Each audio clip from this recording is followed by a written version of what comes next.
नमस्ते गाइस, क्या हाल है? सब सही चल रहा है? आप लोगों ने टॉपिक तो पढ़ ही लिया होगा। आज का वीडियो हो सकता है इस चैनल का सबसे लंबा वीडियो हो सकता है 25-27 मिनट का बन जाए ये वीडियो। बट यार देखो, ऐसा है, मैं इस वीडियो में जो है कुछ मेरे मन की बातें हैं जो पिछले 2-3 महीने से मेरे मन में चल रही है। मैं सोच रहा था इस टॉपिक के ऊपर वीडियो वगैरह बनाने का। मैंने यूट्यूब पे भी बहुत सारे ऐसे कंटेंट वगैरह देखा। आज हम बात करेंगे माइग्रेंट लेबरर्स के ऊपर। बट ये है कि जो यूट्यूब पे मैंने कंटेंट देखा था ना, उसमें मैंने एक चीज़ देखी थी कि जैसे हर एक चीज़ में हम लोग कहते हैं कि सिक्के के दो पहलू होते हैं।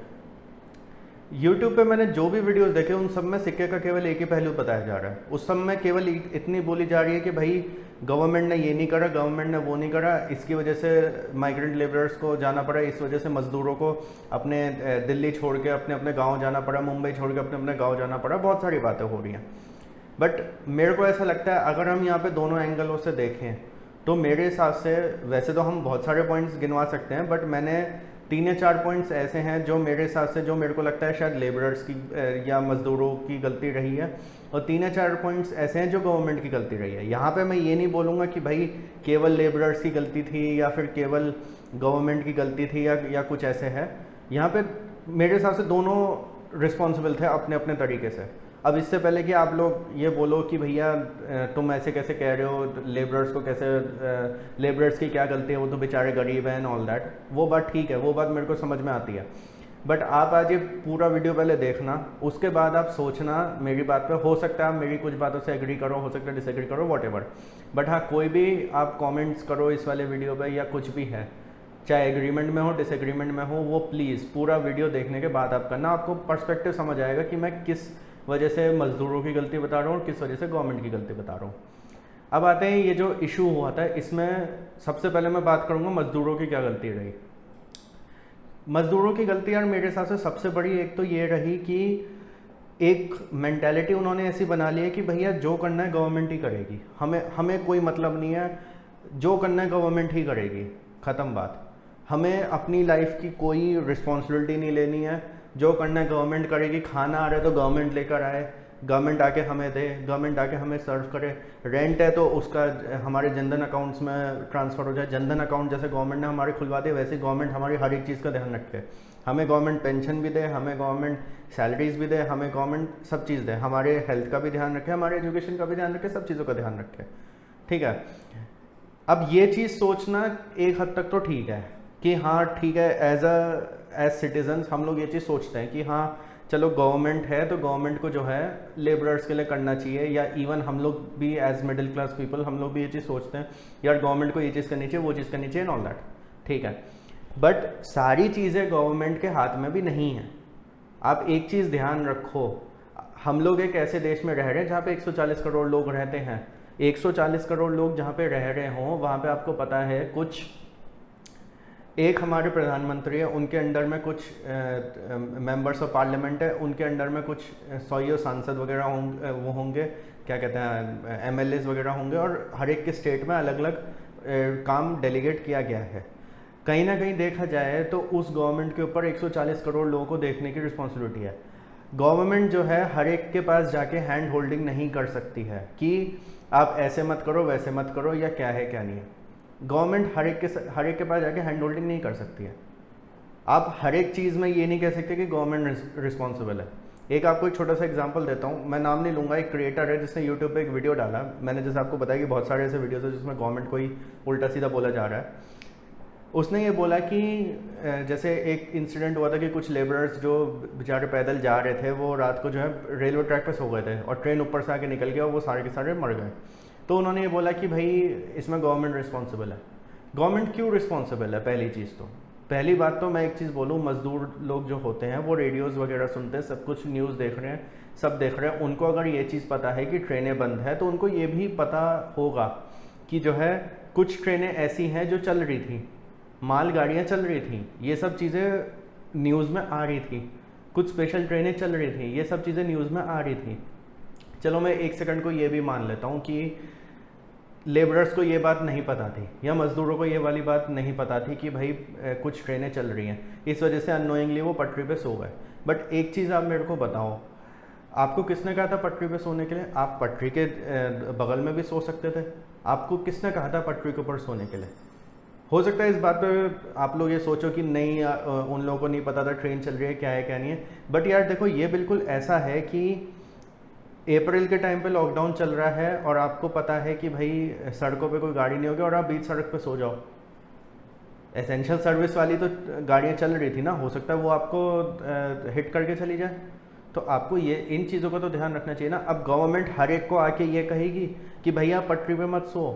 हमारे देश में मैंने देखा है, इवन अमीर से अमीर हो या मिडिल क्लास आदमी हो या कोई भी हो, गवर्नमेंट इतना कहते हैं कि वो सड़क पे जब आप चल रहे हो तो ट्रैफिक रूल्स को फॉलो करो। कौन करता है फॉलो? नहीं करता है। और फिर कुछ एक्सीडेंट हो जाए, कुछ हो जाए, अरे जी गवर्नमेंट ने गड्ढे करवा रखे, गवर्नमेंट ने ये नहीं करा, सिग्नलिंग सिस्टम ठीक नहीं था, ये नहीं था, वो नहीं था। अरे आपके ऊपर खुद भी तो एक रिस्पॉन्सिबिलिटी है। गवर्नमेंट हर एक को आगे हैंड होल्डिंग नहीं कर सकती। तो अगर आप एक मज़दूर हो या अगर आप एक कॉन्ट्रैक्टर हो जो ये वीडियो देख रहे हो, जिसके अंडर में मज़दूर काम करते हैं, या अगर आप एक एमएसएमई के ओनर हो जिसके अंडर में मजदूर काम करते हैं कुछ है, तो ये चीज़ प्लीज़ आप लोग को समझनी ज़रूरी है। मज़दूरों को ये बात समझनी ज़रूरी है कि आप हर एक चीज़ का तीगड़ा गवर्नमेंट पे नहीं फोड़ सकते हो। ये चीज़ वो ध्यान रखें। आपको अपनी लाइफ का खुद भी रिस्पॉन्सिबल होना ज़रूरी है, खुद भी आप जिम्मेदार हो आपके साथ जो हो रहा है। दूसरी गलती जो मेरे को लगता है मज़दूरों की तरफ से हुई, वो ये है कि ठीक है मैं जानता हूँ कुछ कुछ ऐसे होते हैं जिनको 500 रुपये दिहाड़ी मिलती है, कुछ ऐसे होते हैं जिनको हो सकता है किसी दिन काम भी ना मिले। चलो मैं मान लेता हूँ आपको जो है महीने के 20 दिन काम मिलता है, मोटा मोटी मैं मान के चलता हूँ। वर्ष के सिनेरियो, वैसे तो ज़्यादातर मजदूर 25 दिन काम करते हैं, वर्ष के सिनेरियो में मान के चलता हूँ 20 दिन काम कर रहे हो, 500 रुपये प्रतिदिन के आपके पास आ रहे हैं, एंड 500 रुपये प्रतिदिन के साथ साथ आपने 10,000 दिहाड़ी आपने कमाई। अब उस 10,000 में से आपको पता है कि रोज़ के 100 रुपये आपको अपने गांव भेजने हैं, ठीक है समझ में आती है बात। रोज़ के 100 रुपये के हिसाब से हो गया आपके कितने, 2,000 रुपये आप अपने गांव भेज रहे हो। अब आप कहते हो कि भाई हमारे 200, 250, 300 रुपये जो है खाने और रेंट वगैरह देने में, मान लो 2-2.5 हज़ार का आप रेंट दे रहे हो, ठीक है, वो भी हम लोग समझ लेते हैं, कोई बात नहीं। उसके अलावा आप मोबाइल बिल दे रहे हो, अपने खाने का दे रहे हो, सब कुछ हो हा के आपके सारे पैसे हो जाते हैं ख़त्म। और आप ये कहते हो कि भाई हमें खाने के भी रोज़ के देने होते हैं, रोज़ के हमें 150-200 रुपये खाने के लगते हैं, 3 टाइम का खाना खाना है एंड ऑल दैट, वो सब। मेरे को एक चीज़ समझ में नहीं आती कि अगर आपको 500 रुपये भी मिलते हैं, आप उस 500 रुपये में से रोज़ 50 रुपये नहीं बचा सकते? ये चीज़ें मैं जानता हूँ, मज़दूर लोग वगैरह जो होते हैं थोड़े, आई नो उनको पढ़े लिखे नहीं होते हैं, ये सब चीज़ें उन्हें समझाने वाला कोई नहीं होता, बट मैंने बहुत सारे ऐसे मेरा एक दोस्त भी है जिसकी फैक्ट्री में कुछ लेबर वगैरह काम करते हैं, बहुत सारे, उसने भी ऐसे एग्जांपल्स देखे हैं, उसने भी मेरे को बताया, मैंने भी कुछ ऐसे एग्जांपल्स वगैरह देखे हैं जिसमें लेबरर्स ने रोज़ के 10% वो बचाते हैं अपना, और उसके बाद जो है वो उसको बैंक में रखते हैं और वो बढ़ता रहता है, और कुछ टाइम बाद उनकी ऐसी सिचुएशन हो जाती है कि वो कॉन्ट्रैक्टर बन गए, वो ऊपर के लेवल पे पहुंच गए। और मैं आपको एक चीज़ और बताऊं, जितने भी मज़दूर निकले ना जिन्होंने बोला था कि भाई हमारे पास पैसे नहीं है रेंट के और ये है वो है, बहुत सारे मज़दूर ऐसे भी जो नहीं निकले थे, या जो मई में जब ट्रेनें चली तब निकले हैं ट्रेनों में आराम से, क्योंकि उनके पास सेविंग्स थी। तो सेविंग्स एक ऐसी चीज़ है, बचत एक ऐसी चीज़ है जो आपको अपनी लाइफ का पार्ट रखना बहुत ज़रूरी है, और हर एक को रखना ज़रूरी है। ये मत सोचिए आप मज़दूर हैं तो आप नहीं रख सकते हो और मैं एक मिडिल क्लास का हूँ तो मैं रख सकता हूँ, नहीं। जो अमीर है, जो मुकेश अंबानी है, उसको भी रखनी ज़रूरी है, क्योंकि कब क्या हो जाए कोई कुछ नहीं कह सकता। आज की डेट में आप देख लो अनिल अंबानी कहाँ है और मुकेश अंबानी कहाँ है, ठीक है। तो कोई भी बिजनेसमैन हो, कोई भी मिडिल क्लास आदमी हो, कोई भी लेबर क्लास आदमी हो, या कोई मज़दूर हो, कुछ भी हो, बचत करनी हर एक के लिए बहुत ज़्यादा ज़रूरी है। ये बात आपको ध्यान रखनी पड़ेगी। और अब बात आती है, कुछ मज़दूर ये कहेंगे कि अरे हम बचत कैसे करें, हमारे पूरे 500 रुपये निकल जाते हैं। आप कोशिश तो करो। मैं आप लोग को एक छोटा सा एग्जांपल देता हूँ। एक बार एक मज़दूर को, मेरे दोस्त की फैक्ट्री में एक मज़दूर काम करता था, उसको यही चीज़ें बताई गई, मेरे दोस्त के मैनेजमेंट ने यही चीज़ें बताई कि भाई आपको सेविंग्स करनी चाहिए, आपका फैमिली सिक्योर रहेगी, सब कुछ। आप गांव पैसे भिजवाते हो, आप अपने खाने का देते हो, आप अपने रेंट वगैरह का देते हो, उसके अलावा आपको बचत भी करनी चाहिए। तो बहुत सारे मज़दूरों ने हाथ खड़े कर लिए कि भाई हम तो नहीं कर सकते। कुछ मज़दूरों ने सोचा चलो हम लोग ट्राई करते हैं। आप बिलीव नहीं करोगे, एक मज़दूर ऐसे इनोवेटिव आइडिया के साथ आया कि सब लोग शॉक्ड हो गए और सब लोग को वो आइडिया बहुत पसंद आया। और मेरे को भी जब मैंने भी जब ये चीज़ सुनी ना, मेरे को भी लगा कि हाँ यार, ऐसी सोच अगर हर कोई मजदूर रखे तो बुराई क्या उसमें। उसने सिंपली क्या करा, वो रोज़ के जो है 150 रुपये खर्च करता था खाने पे, 50 रुपये सुबह, 50 रुपये दोपहर को, 50 रुपये शाम को। उसने केवल इतना करा, दोपहर को जो अपना खाना है ना, उसमें 50 रुपये खर्च करने की जगह केवल 10 रुपये खर्च करे, 5 रुपये का पार्ले जी का पैकेट और 5 रुपये की चाय, दैट्स इट। और कुछ नहीं करा उसने। और उसने खुद बोला कि ज़्यादा मेरे को फ़र्क भी नहीं पड़ा, क्योंकि सुबह और शाम मैं अच्छी तरीके से खा रहा हूँ। दोपहर को मैंने एक पार्ले जी का 5 रुपये का वो लिया, पैकेट लिया, और एक जो है चाय ले ली, दैट्स इट। और मेरे रोज़ के 40 रुपये बच रहे हैं। चलो आप किसी दिन आप 40 रुपये छोड़ो, आप ऐसे कर, आपको अगर ये दोनों चीज़ें अगर 15 रुपये की भी आती हैं, मान लो कुछ जगह अगर पार्ले जी 10 रुपये का भी मिल रहा है या जो भी है, तो भी आपके 35 रुपये तो बच रहे हैं, कुछ तो आपके बच रहे हैं, 7 या 8% तो आप लोग बचा रहे हो। और उसने ऐसे करते करते करते करते अच्छी सेविंग्स कर ली थी अपनी। तो ये जो है, ये छोटी छोटी चीज़ें हैं, ये छोटी छोटी चीज़ें आपको अगर समझ में आएंगी तो कोई भी ऐसी आपदा आ जाए, देखो अभी तो कोरोना वायरस आया, कल को कोई रिसेशन आ जाए, रियल एस्टेट का बबल आ जाए, कुछ आ जाए, कुछ भी, कोई भी सिचुएशन हो जाए, या आपके अनफॉर्चुनेटली आपके फैमिली में कोई हेल्थ इशू आ जाए, कुछ भी हो जाए, तो ये बचत आपको काम आएगी। मैं अगेन ये बात बोलूँगा, अगर आप एक मज़दूर हो जो ये वीडियो देख रहे हो तो इस बात को समझो। अगर आप एक कॉन्ट्रैक्टर जिसके अंडर में मज़दूर हैं तो उनको ये बात समझाओ। और अगर आप एक बिजनेसमैन हो तो ये सब बातें उन अपने जो आपकी लेबर वगैरह काम कर रहे हो उनको प्लीज़ समझाना। अब बात आती है तीसरी चीज़ की। तीसरी गलती जो मेरे हिसाब से लेबर करती है वो है स्किल्स अपने डेवलप नहीं करना। एक तो मैं एक चीज़ बोलूँगा, अगर आपको ये लगता है कि आपने आज जो सीखा वही अब आप अगले 25-30 साल करते रहोगे तो आप कहीं आगे नहीं बढ़ोगे, ये बात मैं आपको बता दूं। और अगर कोई मज़दूर ऐसा है जो रोज़ सीख रहा है काम, रोज़ नए नए काम सीख रहा है, नई नई चीज़ें कर रहा है, तो सूनर और लेटर, या तो साल भर में 2 साल में वो मज़दूर से कॉन्ट्रैक्टर बनेगा, फिर भी वो सीखता रहेगा तो कॉन्ट्रैक्टर से वो कॉन्ट्रैक्टर्स का मैनेजर बन जाएगा, और फिर भी और सीखता रहेगा और पैसे कमाएगा, सेविंग्स करेगा, तो कुछ पता नहीं कल को रियल एस्टेट बिल्डर ही बन जाए। तो यार देखो, ये चीज़ें समझनी बहुत ज़रूरी है। हाँ, अगर आपने ये सोच लिया कि नहीं हमें इसी सिचुएशन में रहना है, हमें आगे बढ़ना ही नहीं है, तो फिर तो मेरे इस वीडियो को आपका देखने का कोई फ़ायदा नहीं है, आप इस वीडियो को बंद कर सकते हो, कोई प्रॉब्लम नहीं है। बट फिर आप ये चीज़ मत बोलना कि गवर्नमेंट ने ये नहीं करा, गवर्नमेंट ने वो नहीं करा, वॉट। तो यार देखो, स्किल्स जो हैं, और बहुत सारे ऐसे होते हैं, मैंने एक और मज़दूर का आपको एग्जांपल देता हूँ। वो 2 मज़दूर से बिल्डिंग में काम करते थे, एक, ठीक है। तो एक दूसरे मज़दूर ने क्या करा, वो कुछ एक्स्ट्रा चीज़ें सीखता रहता था, नई नई चीज़ें सीखता रहता था। उसको कहीं और काम मिल गया, उसको 500 की जगह अब 700 रुपये दिहाड़ी मिलने शुरू हो गई, क्योंकि उसको एक एक्स्ट्रा काम आता है, उसकी एक्स्ट्रा बचत होने लगी, वो और ज़्यादा ग्रो हो गया। तो ये जो सीखने वाला जो वो है ना रवैया, ये सीखने वाला रवैया ज़रूर रखना आप। अगर आप एक मज़दूर हो तो सीखने वाला रवैया ज़रूर रखना। मैं आपको बताऊं, हम जैसे लोग जो मिडिल क्लास हैं या फिर अपर मिडिल क्लास में आते हैं, या फिर जो मुकेश अंबानी जैसे भी जो लोग हैं ना, जो अमीर हैं, उनको भी ये लर्निंग एटीट्यूड रखना है या फिर ये सीखने वाला रवैया रखना बहुत ज़रूरी है, नहीं तो वो लोग भी पीछे रह जाएंगे। मैंने अनिल अंबानी, मुकेश अंबानी का आपको एग्जाम्पल दिया था। अनिल अंबानी चाहता तो जियो की तरह अच्छी कंपनी बना सकता था, बट आप कुछ कह नहीं सकते कि भैया वो टाइम के साथ क्यों नहीं आगे बढ़ा। वो नहीं बढ़ा आगे, भाई मुकेश अंबानी आगे निकल गया, ख़त्म बात। तो ये चीज़ आपको समझना ज़रूरी है। अब बात आती है गवर्नमेंट की। देखो, वैसे तो हम लोग पॉइंट्स और भी बोल सकते थे, बट 3 ये मेन गलतियाँ मेरे को मज़दूरों की लगी थी कि एक तो हर चीज़ का तीखरा गवर्नमेंट पे फोड़ना, एक सेविंग्स ना करना, और एक नई नई स्किल्स ना सीखना। अब बात आती है गवर्नमेंट की। मेरा ये वीडियो बनाने का मोटिव केवल एक ये नहीं था कि भैया बस मैं लेबरर्स की गलतियाँ गिनवाऊँ। गवर्नमेंट की भी कुछ गलतियाँ मैं वो भी कवर करूँगा इसमें, और मैंने अगेन 3 या 4 जो मेन है वो करूँगा। सबसे बड़ी गलती मेरे को ये लगती है गवर्नमेंट की कि आप जो है अपने लेबरर्स को हेल्थ और एजुकेशन की इंश्योरेंस हो, या हेल्थ एंड एजुकेशन की जो सर्विसेज हैं, फैसिलिटीज़ हैं, वो क्यों नहीं प्रोवाइड करते हो। अगर कोई मज़दूर दिल्ली में है तो उसको सरकारी हॉस्पिटल में या प्राइवेट हॉस्पिटल में अच्छी हेल्थ सर्विसेज या एजुकेशन सर्विसेज क्यों नहीं मिलती हैं। अब वो क्यों नहीं देते हो। अगर आप वो चीज़ें दो तो जो है तो वो क्यों भागे। दूसरी चीज़, इन चीज़ों को देने के अलावा आप उनको जनधन अकाउंट्स में पैसे भेजें, कुछ बहुत सारे लोगों को मिले हैं, वो अच्छी बात है, बट आप जो है इस चीज़ का भी ध्यान रखो ना कि उनको जो है खाना वगैरह जो मिल रहा है वो रेगुलरली मिले। आप 3-4 महीने के लिए भूल जाओ कि आपका क्या कॉस्टिंग आ रही है, क्या है क्या नहीं है। आप उनके खाने का ध्यान रखो, आप उनके अकोमोडेशन का ध्यान रखो। ठीक है, गवर्नमेंट ने ये बात बोली थी लैंडलॉर्ड्स को कि भाई निकालना नहीं है, बट फिर भी लैंडलॉर्ड्स वगैरह ने निकाला है, वो ठीक है।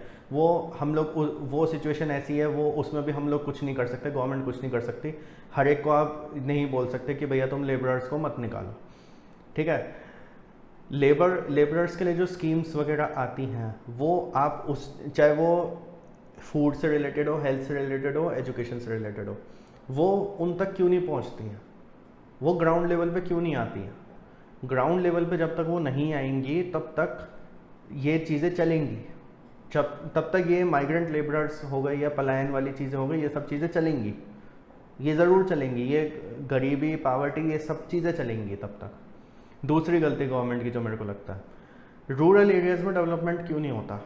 रूरल एरियाज़ में अगर डेवलपमेंट आप करोगे, गांव में सड़कें बनाओगे, अभी मैंने सड़कों के ऊपर एक वीडियो डाला था, उसमें मैंने बोला था ये बात कि रूरल एरियाज़ में सड़कें होनी चाहिए ताकि जो फार्मर्स हैं, जो खेती करते हैं या जो क्या कहते हैं गुड्स एंड सर्विसेज में जो डील करते हैं, उनको आसानी हो, ताकि आवाजाही जो है वो आसानी से हो।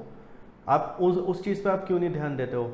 मैं एक चीज़ अच्छी तरीके से जानता हूँ, रूरल एरियाज़ में, गाँव में अगर अच्छी इंफ्रास्ट्रक्चर बन जाए, अच्छा सड़क बन जाए, अच्छी इंडस्ट्रीज़ बन जाए, फैक्ट्रियाँ बन जाए, कोई भी अपना गांव छोड़ के दिल्ली मुंबई आएगा ही नहीं। वो सब वहीं रहेंगे, वहीं काम करेंगे, वहीं कमाएंगे, वहीं खाएंगे, वहीं रहेंगे अपना आराम से, वो आएंगे ही नहीं दिल्ली मुंबई वगैरह। बट होता क्या है कि वहाँ पे भाई अपॉर्चुनिटीज़ नहीं है, घर वालों के लिए पैसे कमाने हैं, तो और करें क्या। अब वो उनके पास और कोई ऑप्शन ही नहीं बचता। अब उनको और कोई ऑप्शन है नहीं, तो भैया अब वो क्या कहते हैं, ट्रेन पकड़ो और दिल्ली जाओ, ट्रेन पकड़ो मुंबई जाओ, ट्रेन पकड़ो बेंगलोर जाओ, हैदराबाद जाओ, यहाँ जाओ, वहाँ जाओ, बड़े शहर में जाओ। और फिर उनके साथ ऐसी कोरोना वाली कोई सिचुएशन हो जाए तो फिर ऐसे ही उनको वापस आना पड़ता है, ट्रेनें नहीं चल रही तो पैदल आना पड़ता है फिर उन लोगों को। तो यार ये चीज़ जो है, ये चीज़ ध्यान रखनी बहुत ज़रूरी है गवर्नमेंट को कि रूरल डेवलपमेंट होना बहुत ज़रूरी है। अगर रूरल डेवलपमेंट नहीं होगा तो फिर ये पलायन होता रहेगा, ये लोग एक प्रदेश से दूसरे प्रदेश जाते रहेंगे और फिर उसके बाद पलायन वाली सिचुएशंस आती रहेंगी। आज की डेट में भी अगर हमें दिल्ली मेट्रो हो, मुंबई मेट्रो हो, कहीं पे भी हो, उनकी जो कंस्ट्रक्शन होती है, अगर नई मेट्रो जो बन रही है उनकी कंस्ट्रक्शन भी जो है इन लेबरर्स पे डिपेंडेंट होती है। अगर ये लेबरर्स टाइम पे आ जाते हैं तो कंस्ट्रक्शन होती है, नहीं तो नहीं होती है। पूरा जो रियल एस्टेट है उनकी भी उनका भी ऐसे ही होता है। वो लेबरर्स पे आप डिपेंडेंट हो तो आप कोई ऐसे जो दिल्ली मुंबई के जो प्रोजेक्ट्स हैं उनको आप यहाँ आसपास के जो लेबरर्स हैं उनसे करवाओ और वहाँ पे उनके अलग प्रोजेक्ट्स करवाओ, उनके लिए अलग एम्प्लॉयमेंट अपॉर्चुनिटीज़ आप क्रिएट करो। बट वो ऐसा क्यों नहीं होता ये आप बताइए। रूरल एरियाज़ का डेवलपमेंट जब तक नहीं होगा तब तक ये पलायन की प्रॉब्लम चलती रहेगी, ये मैं पहले ही क्लियर आउट कर दूँ। तीसरा पॉइंट है यार कि वंदे भारत वाली फ़्लाइटें चल रही हैं तो वंदे भारत वाली बसेस क्यों नहीं चल सकती थी। अगर हम लोग इंडिया के बाहर जो लोग NRIs जो फंसे हुए थे उनको निकालने के लिए हम लोग फ़्लाइटें भेज सकते थे एयर इंडिया वगैरह की, तो हम लोग बसेस क्यों नहीं चला सकते थे इन लेबरर्स को वापस अपने अपने घर भेजने के लिए। और मैं आपको एक चीज़ और बता दूं, ये जितनी फ़्लाइट्स बाहर के लिए चली थी ना, इसमें ऐसे तो लोग थे, ठीक है, जो लोग बाहर फंस गए थे उनकी बात अलग है, बट ऐसे भी लोग थे जो NRIs हैं, इंडिया में पढ़े लिखे, इंडिया में सब्सिडाइज तरीके से उन्होंने नौकरियां कर, सब्सिडाइज तरीके से उन्होंने पढ़ाई वगैरह करी, नौकरियां बाहर ले ली, बाहर ही रह रहे हैं, बाहर रहते हुए उनको कोई फ़र्क नहीं पड़ता इंडिया में क्या चल रहा है क्या नहीं चल रहा। बस जैसे ही उनके देश में कोरोना वायरस फैला तो उसके बाद एकदम से बोलने लग गए कि अरे वो क्या कहते हैं, हम लोग को वापस ले आओ, हम लोग को वापस ले आओ, और एयर इंडिया की फ़्लाइट्स चली गई वंदे भारत के तहत उनको लाने। मैं ये नहीं कह रहा कि भाई उनको मत लाओ, बट फिर उनको ये भी कहो कि जब सिचुएशन अच्छी होती है तो आप अपने देश का भी ध्यान रखो। आप ऐसे नहीं कर सकते कि भाई जब अच्छा टाइम आया तब आप वहाँ अपने देश में ऐश कर रहे हो और जब बुरा टाइम आया तब आप ये कह रहे हो कि इंडियन गवर्नमेंट हमारी मदद करे। तो ये चीज़ भी समझनी बहुत ज़रूरी है। तो अगर आप वंदे भारत की फ़्लाइट्स चला सकते हो तो वंदे भारत की बसेस भी चल सकती थी। ऐसा क्यों है कि केवल एक सोनू सूद को या फिर और कुछ सेलिब्रिटीज़ को जो जिन्होंने आगे आके हेल्प करी उन लोगों को ये सब चीज़ें करनी पड़ी। आप लोग क्यों नहीं कर सकते हो? कर सकते हैं, चाहे तो क्यों नहीं कर सकते हैं, ज़रूर किया जा सकता है। चौथा पॉइंट यार ये है मिडिल क्लास लोगों का ध्यान रखना। अब यार ये वीडियो में ये सुनो, ये वाला पॉइंट मैं इस वजह से नहीं बोल रहा हूँ कि क्योंकि मैं मिडिल क्लास फैमिली से बिलोंग करता हूँ या कुछ है। ये मैं इस वजह से बोल रहा हूँ क्योंकि हम जैसे मिडिल क्लास लोग अगर अच्छा कमा रहे होते हैं तो हम 5 लोगों को नौकरी देते हैं। हमारे घर में डोमेस्टिक वर्कर भी आ रहे हैं, हमारी गाड़ी क्लीन करने के लिए भी एक आदमी आ रहा है, हमारे वो बिज़नेस चल रहे हैं तो उसमें भी लॉजिस्टिक वाले बंदे आते हैं, और भी क्या कहते हैं मैन्युफैक्चरिंग कर रहे हैं तो उसमें भी लेबर चलती है। तो हम जैसे लोग जो एमएसएमई वाले बिजनेसेस चलाते हैं, जो क्या कहते हैं जिनकी टर्नओवर जो है कम होती है, लाइक जैसे एमएसएमई में बोलते हैं हम लोग, जो माइक्रो बिजनेस में आते हैं। जैसे मैं तो माइक्रो बिजनेस में आता हूँ क्योंकि मेरा टर्नओवर क्या कहते हैं 2 करोड़ से कम है, तो ऑलमोस्ट मैं माइक्रो उसमें आता हूँ, छोटा सा बिजनेस है मेरा। हमारे जैसे जो लोग होते हैं या फिर जो थोड़े बड़े बिजनेस वाले भी जो होते हैं जिनके बिजनेस अप टू 250 करोड़ है, उनकी वेलफेयर का भी आप लोग ध्यान रखो। क्योंकि जब एक मिडिल क्लास आदमी अगर वो अच्छा कमा रहा है तो वो 5 और को नौकरी दे रहा है, जो लेबरर्स हैं 5 लेबरर्स को वो नौकरी दे रहा है। कितने डोमेस्टिक वर्कर्स होते हैं जो उनके यहाँ काम करने आ रहे हैं, साफ़ सफाई करने आ रहे हैं, गाड़ी क्लीन करने आ रहे हैं, या उनके ऑफिसों में पियोन की नौकरी कर रहे हैं या ऑफिस बॉय की नौकरी कर रहे हैं, या कुछ भी है। एक चीज़ मैंने देखी है, गवर्नमेंट जो है यूजुअली मैंने देखा है कि 2 चीज़ों पे ध्यान दिया जाता है। एक तो जो अमीर लोग होते हैं, because you know the reasons की इलेक्शन फंडिंग्स वगैरह होती है एंड ऑल दैट, और दूसरा फोकस किया जाता है बिल्कुल गरीब लोगों पे, क्योंकि आपको पता है कि उनको आप फ्रीबीज दोगे तो वहाँ से वोट्स मिलेंगे। बट एक मिडिल क्लास पे भी ध्यान देना बहुत ज़रूरी है, क्योंकि अगर आप मिडिल क्लास पे ध्यान दे रहे हो तो मिडिल क्लास जो है आपका पुअर का तो ध्यान रख रहा है, बट मिडिल क्लास आपके अमीर का भी ध्यान रख रहा है। रिलायंस जियो अगर बढ़ रहा है तो हम जैसे सब्सक्राइबर्स की वजह से भी बढ़ रहा है। अगर मुकेश अंबानी की तरक्की हो रही है तो हमारे जैसे यूज़र्स की वजह से भी हो रही है। तो ये चीज़ भी ध्यान रखना बहुत ज़रूरी है। अगर एक गांव की लेडी मेरे घर आके डोमेस्टिक वर्क्स कर रही है, मेरे घर आके बर्तन मांज रही है, मेरे घर आके झाड़ू पोछे का काम कर रही है, तो अगर मेरे को सैलरी मिलेगी या मेरे को बिजनेस में प्रॉफिट होगा, मेरे को इनकम होगी, तभी मैं उसको उसकी सैलरी दे पाऊँगा। ये भी चीज़ समझनी ज़रूरी है। तो चाहे टैक्सेशन लॉज हो, चाहे वो क्या कहते हैं उनके वेलफेयर की बातें हों, या कोई उनको एमेनिटीज़ देने की बातें हों, उन चीज़ों का भी ध्यान रखना चाहिए। ये नहीं कि भाई आपका फोकस केवल या तो जो बहुत अमीर है या फिर जो बहुत गरीब है उस पर हो। तो यार देखो, ये थोड़ा लंबा वीडियो बन गया है, पॉइंट्स और भी बोले जा सकते थे, बट देखो मैंने बहुत बैलेंस्ड आउट करके ये वीडियो बनाया है। इसमें ऐसा नहीं करा मैंने कि पूरा का पूरा हम लोग लेबरर्स को बोल दें, पूरा का पूरा हम लोग गवर्नमेंट को बोल दें। कुछ गलतियाँ लेबरर्स की तरफ से भी हुई, कुछ गलतियाँ गवर्नमेंट की तरफ से भी हुई हैं। तो यार देखो, दोनों चीज़ें हमें कंसिडर करना बहुत ज़रूरी है। दोनों चीज़ें जब तक आप कंसिडर नहीं करोगे आपको नहीं पता लगेगा कि एक सिक्के के 2 पहलू होते हैं। तो आई होप ये वीडियो आपको अच्छा लगा हो। कोई आपका कमेंट्स हो, अगर आपने अभी तक ये वीडियो देखा है तो thank you so much. Like करना, शेयर करना, सब्सक्राइब करना, और कोई भी कमेंट्स हो, आप इस वीडियो से एग्री करते हो, डिसएग्री करते हो, व्हाटएवर, प्लीज़ कमेंट्स में ज़रूर लिखना, एंड शेयर करना इस वीडियो को, एंड सब्सक्राइब करना इस चैनल को और ऐसे कंटेंट के लिए। Thank you guys.